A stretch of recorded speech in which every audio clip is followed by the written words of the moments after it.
Okay, from small animals like chickens and ducks, let's have a look how we work with the larger animals on the landscape.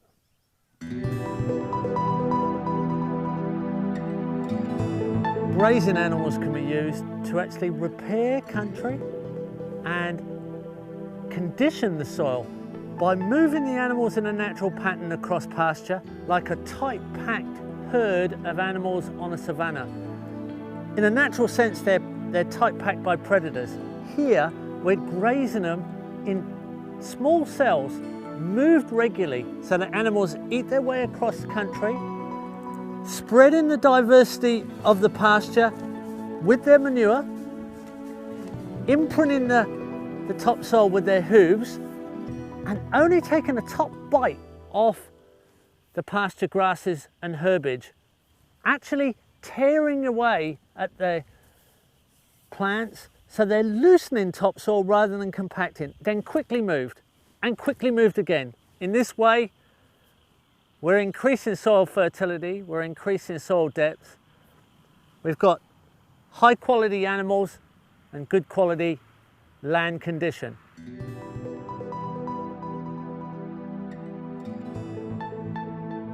By not overgrazing, by not over-compacting, by only grazing off the tops of the pasture, herbage and grasses, the plants are not stressed. The topsoil is actually enhanced by the fast recovery of the root zone.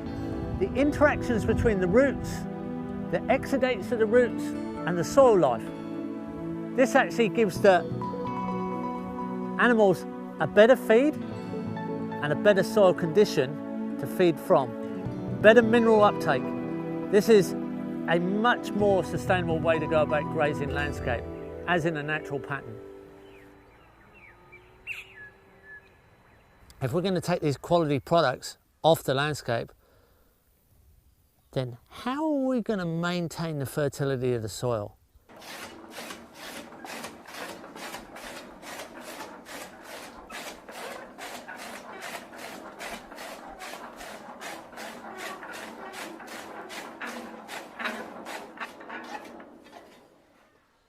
Okay, I'm going to make a mineral mix for you, and this will be roughly what we'll give our cows on a per cow recipe.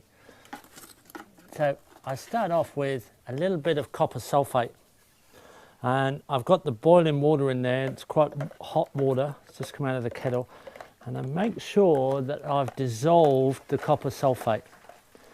Now, copper sulfate is a poison, but it helps worm the cows, keeps them parasite free, and all the animals. But it must be melded right down, so there it is, melded down. Then I get a little bit of dolomite, like twice as much as the copper sulfate, and that will neutralize the poisoning effect of the copper sulfate. So there it is, neutralized, but it'll also make it quite alkaline. So we have quite an alkaline mixture.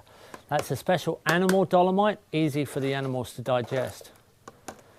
I then get an equal, twice as much as the copper sulfate, but equal to the dolomite, tablespoon here of sulfur. That is quite acid. It doesn't really want to mix with the alkalinity, but that neutralizes the alkaline effect of the dolomite. So now we're back to neutral. Now here's some rock dust. This is rock dust with all the Earth's minerals mixed in a fine rock dust powder.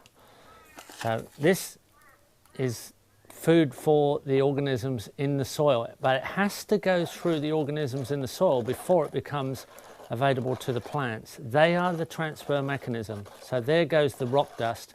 I'll put an extra bit in there, another tablespoon. Now here is powdered kelp, a high quality powdered kelp, and that is all the minerals from the ocean. So rock dust with the minerals from the land, kelp with the minerals from the ocean. Let's mix that together. Now we're getting quite a brew. Now, just to bring it up to a little bit of natural acidity, I've got some organic apple cider vinegar. And I'm going to put 1, 2, 3, 4, 5, about half a cup. of organic apple cider vinegar mixed in with it. That's natural acidity and gives them a bit of a tonic. Now, just to make this taste good, I'm now going to add some organic molasses. Here's a bit of organic molasses going in.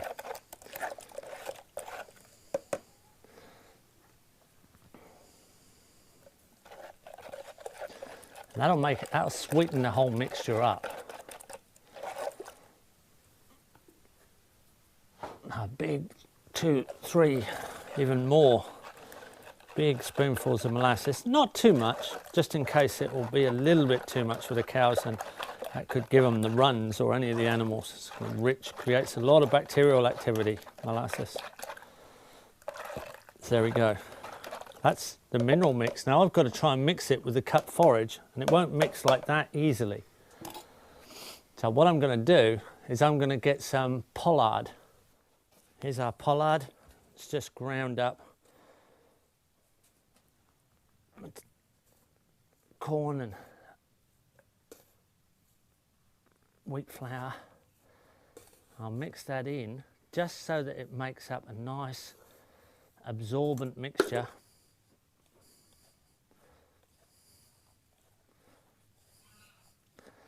Now all those minerals have soaked up through there.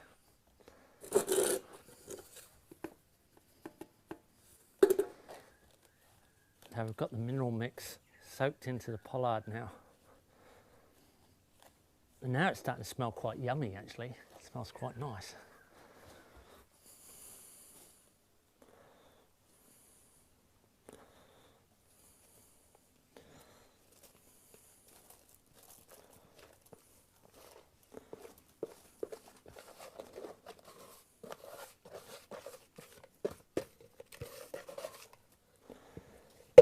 Now, mix that in with the cut forage. Now these plants themselves have been grown on highly mineralized manure, so they'll be high in minerals anyway. Now we've got a mix.